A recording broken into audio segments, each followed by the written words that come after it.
यही बात है ना, आयोग भी कह रहे काम हो रहा है, सीएम भी कह रहे काम हो रहा है, लेकिन पेच कहाँ फंसी हुई है। मगर भरोसा कैसे करिए कि हो रहा है कि नहीं हाँ, तो हो रहा है? भरोसा आप नया कैसे, वैकेंसी निकाल दीजिएगा हाँ, तब। भरोसा कैसे करेंगे कि हो रहा है कि नहीं हो रहा है। अगर आप समझते हैं, सरकार अब समझती है कि ये लोग शिक्षा के लायक नहीं है, शिक्षक के लायक नहीं है, तो 15 साल तक तो इन लोगों को वेतन दिया गया ना, इसका जिम्मेदार कौन है।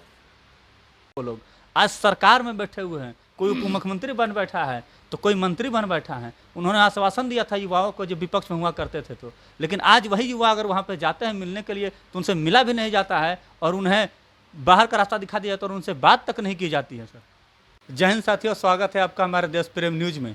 अभी हमारे साथ बातचीत करने के लिए माले के विधायक महबूब आलम जी है। इनसे हम जानने की कोशिश करेंगे कि जो लगातार छात्र आंदोलन कर रहे हैं, बीएसएससी 2014 के 1778 अभ्यर्थी, अभी 25 और 26 तारीख को 2 दिन का उन्होंने भूख हड़ताल भी किया था, लेकिन सरकार के तरफ से अभी भी कोई प्रतिक्रिया नहीं दी जा रही है। सीएम और आयोग के बीच में फंस करके ये 1778 अभ्यर्थी रह गए हैं। उन्हीं सब मुद्दों पर हम लोग बात करेंगे महबूब आलम सर से, क्योंकि ये वही शख्स है और ये वही पार्टी से ताल्लुक़ रखते हैं जिस पार्टी ने विधानसभा में शून्यकाल के दौरान इन मुद्दों को उठाया था और सरकार तक पहुंचाने का काम किया था, लेकिन उसके बावजूद भी सीएम ना सुन रहे हैं ना आयोग सुन रहा है। हम जानने की कोशिश करते हैं महबूब आलम सर से। सर सबसे पहले स्वागत है आपका। बहुत बहुत शुक्रिया, आपका भी धन्यवाद। आखिर मामला कहाँ पर जाकर के पेच फंस रहा है कि आयोग के पास जाने पर युवाओं को बोला जाता है कि सीएम साहब बोल देंगे तो कर दूंगा, और सीएम साहब के पास जाने पर सीएम साहब कहते हैं कि आयोग को हमने लेटर दे दिया, आयोग जल्द से जल्द कर देगा आप लोग का ज्वाइनिंग। ये कहाँ पेच फंस रहा है सर?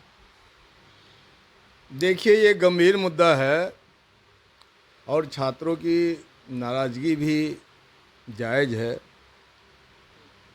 और जिस तरह से हम लोगों ने आग्रह किया, हमारी पार्टी का एक नेता संदीप सौरभ विधायक जी इन शिक्षक अभ्यर्थियों का बाज़ाब्ता आंदोलन के रूप में एक नेता के रूप में उभरे हैं। हम लोग की मान्यता है कि जितने भी नियोजित शिक्षक हैं, उन शिक्षकों को सरकारी शिक्षक का दर्जा दे दिया जाना चाहिए। और ये दुर्भाग्यजनक है कि सरकार इसका ध्यान नहीं ले रही, ये दुर्भाग्यजनक है। हम अभी भी आग्रह करते हैं माननीय मुख्यमंत्री से कि उनको हस्तक्षेप करना चाहिए और शिक्षा को मजबूत करने के लिए, जो शिक्षा व्यवस्था जिस तरह से बर्बाद हुई है, इसको मजबूत करने के लिए उनको विशेष ध्यान देना चाहिए। इससे पहले नियोजित शिक्षकों को सरकारी शिक्षक का दर्जा मिल जाना चाहिए। सर 1778 अभ्यर्थी जो लगातार आंदोलन कर रहे हैं, उनको सिर्फ और सिर्फ आश्वासन मिल रहा है सर। उसको आश्वासन मिल रहा है। आप देखिए, उर्दू टीईटी, बांग्ला टीईटी, इन लोगों ने परीक्षा दी, परीक्षा का रिजल्ट नहीं दिया गया अभी तक। तो इस सरकार से क्या उम्मीद की जाएगी? हम चूँकि जनता की सरकार है, महागठबंधन की। आप लोगों ने लगातार आवाज़ उठाया था, आपने बताया भी था, आपने बोला भी था युवाओं से जो बीएसएससी 2014 के 1778 अभ्यर्थी है, उनसे आपने बात की थी कि हम लोग 12 विधायक मिल करके सीएम साहब के पास जाएंगे मिलने के लिए। क्या आप लोग अभी तक मिले उनसे? देखिए, हमारे संदीप सौरभ का लगातार आंदोलन इसमें लागू है। हम गए थे वो, हाँ, हम गए नहीं इसलिए कि हमारी तरफ से बैठक थी, इसलिए गए नहीं। लेकिन हम लोग का अभी भी उम्मीद है कि सीएम को अपने फैसले पर दोबारा पुनर्विचार करना चाहिए। जिस तरह से और भी फैसले में जिस तरह से वो अडिग थे, बदलना नहीं चाह रहे थे, लेकिन उन्होंने सहानुभूतिपूर्वक फैसला किया। शराबबंदी के मामले में, जहरीली शराब के मामले में हम लोगों ने विधानसभा में सवाल उठाया कि ऐसे मृत्यु पर मुआवजा दिया जाए, लेकिन सीएम बहुत ज़्यादा नाराज़ थे कि नहीं भाई, जो जहरीली शराब पिएगा वो मरेगा।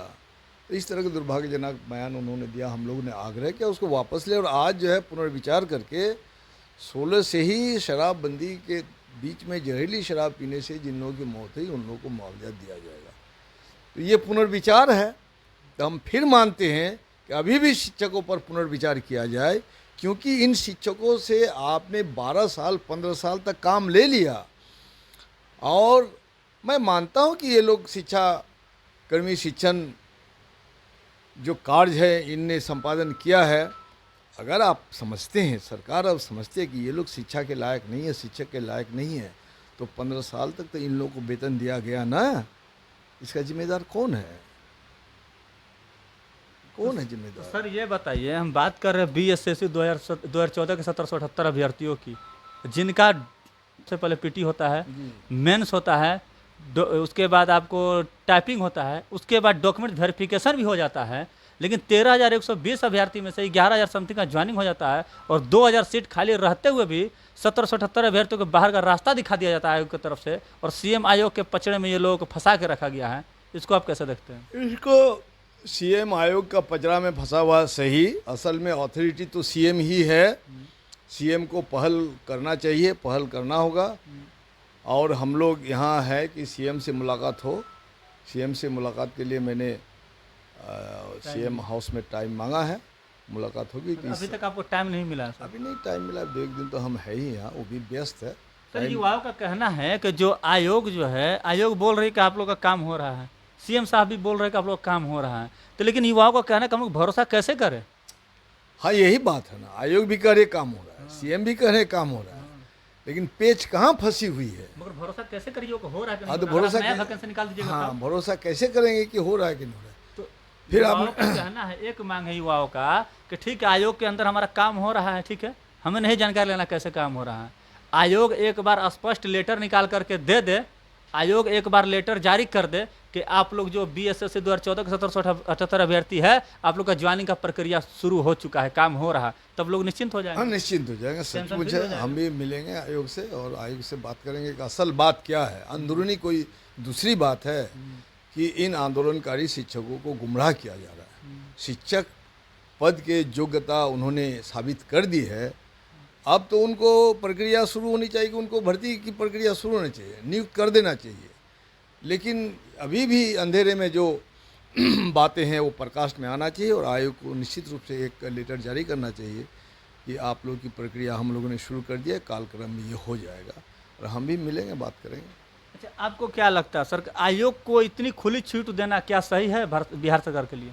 नहीं, ये सही नहीं है। बिहार सरकार अथॉरिटी है और सरकार के शिक्षा मंत्री है, शिक्षा मंत्री को भी हस्तक्षेप करना चाहिए और शिक्षा मंत्री को माननीय मुख्यमंत्री से बात करनी चाहिए, बात करके एक समाधान, सरल समाधान निकालना चाहिए, ताकि जो कन्फ्यूजन जो है, वो जो अभ्यर्थी जो गुमराह है, बदहवासी है, ये ना हो। सर 70+ विधायकों का लेटर है युवाओं के पास, उन्होंने आश्वासन दिया था, कभी विपक्ष में हुआ करते थे वो लोग, आज सरकार में बैठे हुए हैं, कोई उप मुख्यमंत्री बन बैठा है तो कोई मंत्री बन बैठा है। उन्होंने आश्वासन दिया था युवाओं को जो विपक्ष में हुआ करते थे, तो लेकिन आज वही युवा अगर वहाँ पे जाते हैं मिलने के लिए तो उनसे मिला भी नहीं जाता है और उन्हें बाहर का रास्ता दिखा दिया जाता है और उनसे बात तक नहीं की जाती है। सर ना मिलना चाहिए, ऐसी बात नहीं मिलना चाहिए, हम लोग तो मिलते हैं। तो युवाओं को क्या आप आश्वासन देना चाहिएगा सर? अरे लोकतांत्रिक व्यवस्था है, लोकतंत्र की ही सरकार है, मंत्रिमंडल है, मुख्यमंत्री है, सब कोई तो प्राधिकार बने हुए हैं। तो युवाओं को तो आश्वासन पर आश्वासन ही दिया जा रहा है। ये आश्वासन कार्यकारी हो, कार्यकारी होने के लिए अब तक जो समय है, जो भी बन पाएगा हम लोग करेंगे। मुख्यमंत्री से मिलेंगे, शिक्षा मंत्री से मिलेंगे और आयोग से भी बात होगी कि आपकी परेशानी क्या है, आपकी दिक्कत क्या है, इन अभ्यर्थियों को क्यों आपने लटका के रखा है। चलिए, तो इन अभ्यर्थियों को क्यों आपने लटका कर रखा है, आयोग से भी बात होगी, CM साहब से भी बात होगी और शिक्षा मंत्री से भी बात करेंगे महबूब आलम साहब। सर इन्होंने बताया। तो साथियों आपकी क्या प्रतिक्रिया, कमेंट्स में जवाब जोड़ दीजिएगा। अगर आप हमें यूट्यूब पर देख रहे हैं तो सब्सक्राइब कीजिए, फेसबुक पर देख रहे हैं फॉलो और शेयर जरूर कीजिए। धन्यवाद। आप देख रहे हैं देश प्रेम न्यूज।